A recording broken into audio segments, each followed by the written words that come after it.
तो दोस्तों फाइनली भारतीय नौसेना की एडवांस सबमरीन्स को लेकर के एक ऐसी इन्फॉर्मेशन सामने निकल करके आई है जिसका इम्पैक्ट इतना तक हो सकता है कि आने वाले समय में भारत को किसी भी विदेशी कंपनी के साथ में मिलकर के किसी और नई सबमरीन को बनाने के लिए ना तो किसी नई डील को साइन करना पड़े और ना ही हमको अपने डॉलर किसी बाहर की कंट्री में वेस्ट करने पड़े। क्योंकि सबसे पहले आप सभी लोगों को पता होगा कि हम शुरुआत में फ्रांस के साथ में मिलकर के अपनी जो कलवरी क्लास की 6 सबमरीन्स है इनको बना करके तैयार कर चुके हैं और इसके बाद हमारा जो शिपयार्ड इन सबमरीन्स को बनाता था तो अब वे वेट कर रहे हैं कि कब उनको इन्हीं सबमरीन्स के एडिशनल ऑर्डर या फिर जो प्रोजेक्ट 75 आई है उसके तहत नई सबमरीन्स के ऑर्डर को प्लेस किया जाए। लेकिन दोस्तों अब यहाँ पर जानकारी कुछ ऐसी निकल करके आ रही है कि सबसे पहले तो इसी साल की शुरुआत में भारत की डीआरडीओ और साथ में फ्रांस का जो नेवल ग्रुप है तो दोनों ने मिलकर के एक डील को साइन किया था जिसके अंतर्गत दोनों ही कंपनीज और दोनों ही कंट्रीज़ के बीच में ये अंडरस्टैंडिंग डेवलप की गई थी कि ये जो कलवरी क्लास की सबमरीन्स है तो इनके अंदर भारत के fuel cell based AIP system को इंस्टॉल किया जाएगा। तो भारत यहाँ पर काफ़ी ज़्यादा लंबे समय से वेट कर रहा था कि हम ऐसी सबमरीन्स को अपने बेड़े में इंडक्ट करें जो कि एआईपी सिस्टम से लैस हो। तो एक एआईपी सिस्टम से लैस सबमरीन का जो सबसे बड़ा फ़ायदा होता है वो ये होता है, मान लीजिए एक सबमरीन की जो एंड्योरेंस है यानी कि पानी के नीचे लगातार रहने की जो क्षमता है वो 20 दिन के आसपास की है। लेकिन अगर आप उसमें एक एआईपी सिस्टम को लगा देते हैं तो इसके बाद में हो सकता है कि वो सबमरीन 30 से लेकर के 40 दिन तक लगातार पानी के नीचे रह सके। तो इस प्रकार की जो एंड्योरेंस है वो आप सबको एक एआईपी सिस्टम के लग जाने के बाद देखने को मिलती है, जिससे कि जो सबमरीन्स की कैपेबिलिटीज़ हैं ये काफ़ी ज़्यादा बढ़ जाती है और एक सबमरीन दुश्मन की टेरिटरी के अंदर काफ़ी ज़्यादा लंबे समय तक रह सकती है। तो इसी प्रकार की जो डेवलपमेंट है वो फाइनली अब आप सबको भारत और साथ में फ्रांस के जो सबमरीन्स है इनके बीच में देखने को मिलेगी। भारत के पास में पहले से कई ऑप्शंस मौजूद थे, लेकिन जो एआईपी सिस्टम होते हैं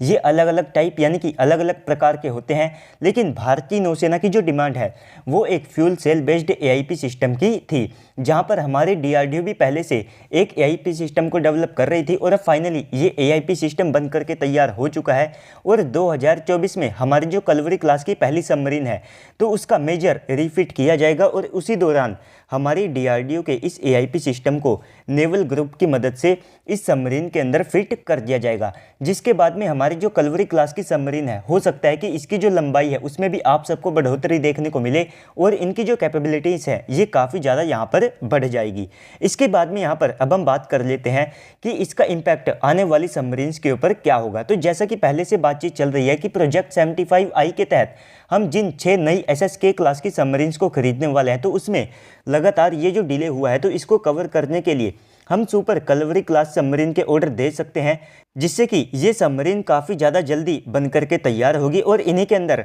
हम एआईपी सिस्टम को इंस्टॉल कर सकते हैं। इसके अलावा जो वर्टिकल लॉन्चिंग ट्यूब सिस्टम है उनको भी लगा सकते हैं, जिसके कारण ये जो सबमरीन है ये काफ़ी ज़्यादा एडवांस हो जाएगी, जिसके कारण इन सबमरीन्स को सुपर कलवरी क्लास सबमरीन्स भी बोला जा रहा है। और इसके अलावा भी हम इसके जो सोनार और रडार सिस्टम है उनको भी काफ़ी ज़्यादा अपग्रेड करके इन सबमरीन्स की जो कैपेबिलिटीज़ है उनको काफ़ी ज़्यादा इन्हेंस कर सकते हैं। और भारत के पास में टीओटी के तहत जो कलवरी क्लास की सबमरीन है इसके चलते काफ़ी सारी जानकारियाँ, डिज़ाइन और साथ में जो एक्सपीरियंस है वो यहाँ पर आया है, जिसके चलते हमारा जो शिपयार्ड है उनकी जो प्रोडक्शन लाइन खाली पड़ी है उसके लिए भी जल्द से जल्द उनको और ज़्यादा ऑर्डर मिल जाएंगे। तो इस प्रकार की जो सिचुएशन है अब वो भारत के सामने है और इसमें हम अब टाइम को बचा करके जल्द से जल्द अपनी नौसेना के अंदर जो सबमरीन्स है इनको शामिल कर सकते हैं। तो अगर आप टोटल नई सबमरीन्स की बात करते हैं तो भारतीय नौसेना के पास में जल्द ही 6 एक्टिव कलवरी क्लास की सबमरीन्स हो जाएगी और इसके बाद में अगर हम